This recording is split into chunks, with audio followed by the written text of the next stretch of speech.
Thanks for clicking, and welcome back to Turtle Island North.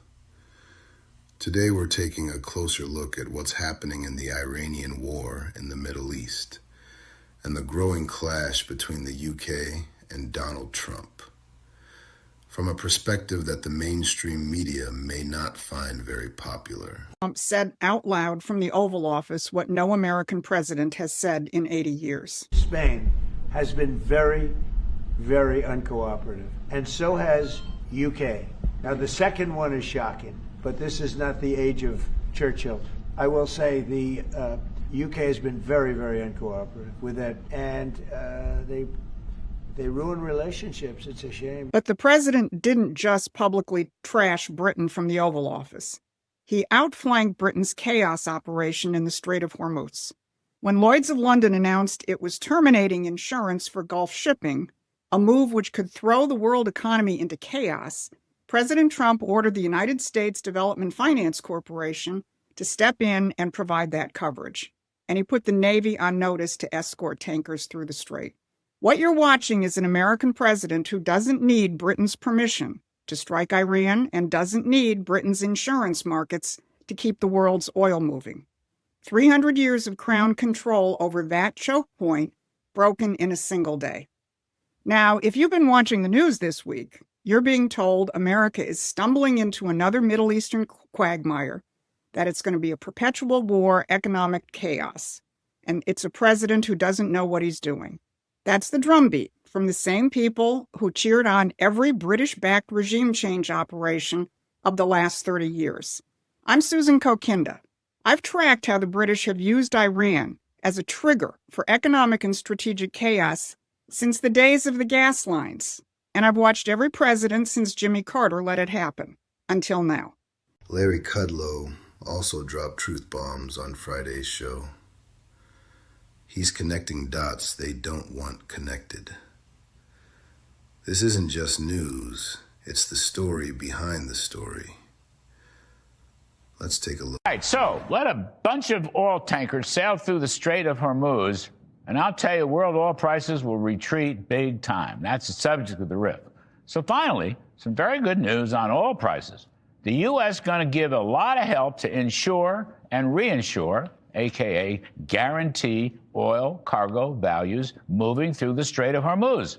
The faster we safely get those ships to successfully sail through the Strait of Hormuz, the faster oil prices are going to peak and move back down.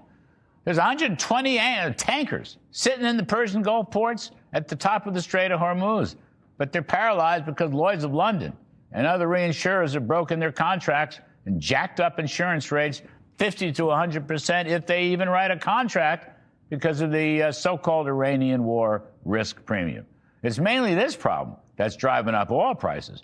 There is no scarcity of oil. Indeed, oil is oversupplied throughout the world. For the U.S. alone, we're now producing 13.6 million barrels per day. And get this, we're producing 24 million barrels per day in oils and liquid fuels. That's more than Russia and Saudi Arabia combined. Ever since Donald Trump's drill baby drill policy in the first term, which was sheer genius and continued now in the second term, fossil fuel spigots have been turned back on. And the U.S. has become an oil exporter as well as the world's leading producer. In fact, America is producing nearly as much natural gas as Russia, Iran, and Communist China combined at a staggering 110 billion cubic feet per day. And one of the great parts of Mr. Trump's courageous effort to end Iran's 47-year war against the U.S. is that the power to disrupt oil from places like Iran and Venezuela will be removed. So today, the Trump administration announced that the International Development Finance Corporation, through Secretary Scott Bessent, who will be here in just a moment, a detailed implementation plan, which has been approved by President Trump to deploy maritime reinsurance, including war risk, in the Gulf region. The announcement continued on. In close coordination with CENTCOM, this plan will restore confidence in maritime trade, help stabilize international commerce, and support American and allied businesses operating in the Middle East during the conflict with Iran. Now, this is a major development. course, the Iranian Navy has basically been buried under deep water on the floor of the Persian Gulf for a while. They are not a factor. A few nitpickers actually believe that a couple of Iranian motorboats with a rifle is going to sink a supertanker filled with oil.